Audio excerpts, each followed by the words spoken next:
ಸ್ನೇಹಿತರೆ, ಕುಂಬಳಕಾಯಿ ಬೀಜವನ್ನು ತಿನ್ನುವುದು ಹೇಗೆ? ಮನೆಗೆ ಕುಂಬಳಕಾಯಿ ತಂದಾಗ ಅದರಲ್ಲಿರುವ ಬೀಜವನ್ನು ತೆಗೆದು ಬಿಸಿಲಿನಲ್ಲಿ ಒಣಗಿಸಿ.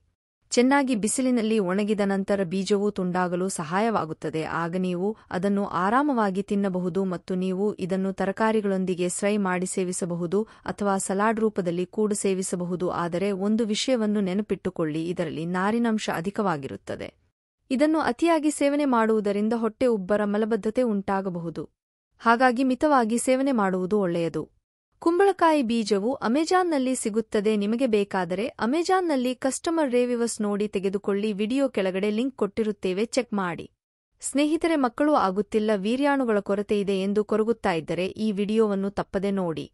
ಕುಂಬಳಕಾಯಿ ಪ್ರತಿಯೊಬ್ಬರಿಗೂ ಪರಿಚಯವಿರುವ ತರಕಾರಿ. ಇದರಲ್ಲಿ ಮಾನವನ ದೇಹಕ್ಕೆ ಅಗತ್ಯವಾಗಿರುವ ಖನಿಜಗಳು, ಲವಣಗಳು, ಜೀವಸತ್ವಗಳು ಮತ್ತು ಪೋಷಕಾಂಶಗಳ ಭಂಡಾರವೇ ಇದರಲ್ಲಿದೆ. ಕುಂಬಳಕಾಯಿ ಬೀಜದಲ್ಲಿರುವ ಸತುವು ಸಂಪೂರ್ಣ ವೀರ್ಯದ ಗುಣಮಟ್ಟ ಮತ್ತು ಪುರುಷ ಫಲವಂತಿಕೆ ಹೆಚ್ಚಿಸುವುದು, ಆರೋಗ್ಯಕರ ಟೆಸ್ಟೋಸ್ಟೆರಾನ್ ಮಟ್ಟವನ್ನು ಕಾಪಾಡುವಲ್ಲಿ ಇದು ಪ್ರಮುಖ ಪಾತ್ರ ವಹಿಸುವುದು. ಕುಂಬಳಕಾಯಿ ಬೀಜದಲ್ಲಿ ಉನ್ನತ ಮಟ್ಟದ ಪ್ರೋಟೀನ್, ಮೆಗ್ನೀಷಿಯಂ, ಕಬ್ಬಿಣ, ಸತು ಮತ್ತು ಪೊಟ್ಯಾಷಿಯಂ ಇದ್ದು ಇದು ಪುರುಷರಲ್ಲಿ ಲೈಂಗಿಕ ಆರೋಗ್ಯವನ್ನು ಸುಧಾರಿಸುವುದು. ಜನನೇಂದ್ರಿಯ ಆರೋಗ್ಯ ವೃದ್ಧಿ.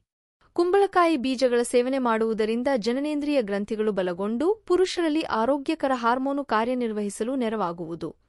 ಜನನೇಂದ್ರಿಯ ಗ್ರಂಥಿಗಳು ಹಿಗ್ಗಿಕೊಂಡು ಮತ್ತು ಮೂತ್ರವಿಸರ್ಜನೆ ವೇಳೆ ಆಗುವಂತಹ ಸಮಸ್ಯೆಯಾದ ಪ್ರಾಸ್ಟೆಟಿಕ್ ಹೈಪರ್ಪ್ಲಾಸಿಯಾವನ್ನು ಕುಂಬಳಕಾಯಿ ಬೀಜವು ನಿವಾರಿಸುವುದು. ನಿಯಮಿತವಾಗಿ ಇದರ ಸೇವನೆ ಮಾಡಿದರೆ ಸಮಸ್ಯೆ ಕಡಿಮೆಯಾಗುವುದು. ಕಿಡ್ನಿ ಸ್ಟೋನ್ ನಿವಾರಣೆ. ಕುಂಬಳಕಾಯಿ ಬೀಜಗಳು ದೇಹದಲ್ಲಿನ ವಿಷಾಂಶಗಳನ್ನು ಕಡಿಮೆ ಮಾಡುವಲ್ಲಿ ಸಹಕಾರಿ. ಇದು ಲಿವರ್ ಮತ್ತು ಮೂತ್ರಪಿಂಡಗಳ ಕಾರ್ಯಗಳನ್ನು ಸಮರ್ಪಕಗೊಳಿಸುತ್ತದೆ. ದೇಹದಲ್ಲಿರುವ ಯೂರಿಕ್ ಆಮ್ಲ ಮತ್ತಿತರ ಇತರ ವಿಷವಸ್ತುಗಳನ್ನು ಇದು ಹೊರಹಾಕಲು ನೆರವಾಗುತ್ತದೆ. ಇದರಿಂದಾಗಿ ಅಪಾಯಕಾರಿ ಕಿಡ್ನಿ ಸ್ಟೋನ್ಗಳು ಅಥವಾ ಮೂತ್ರಪಿಂಡ ಕಲ್ಲುಗಳು ರೂಪುಗೊಳ್ಳುವುದನ್ನು ತಡೆಗಟ್ಟುತ್ತದೆ.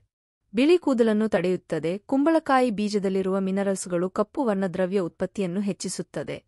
ಇದರಿಂದ ಕೂದಲು ತನ್ನ ನೈಸರ್ಗಿಕ ಕಪ್ಪು ಬಣ್ಣವನ್ನು ಹಿಡಿದಿಟ್ಟುಕೊಳ್ಳಲು ಸಹಕಾರಿಯಾಗುವ ಮೂಲಕ ಬಿಳಿ ಕೂದಲನ್ನು ಬರದಂತೆ ತಡೆಯುತ್ತದೆ. ಈ ವಿಡಿಯೋ ನಿಮಗೆ ಇಷ್ಟವಾದರೆ ಲೈಕ್ ಮತ್ತು ಶೇರ್ ಮಾಡಿ.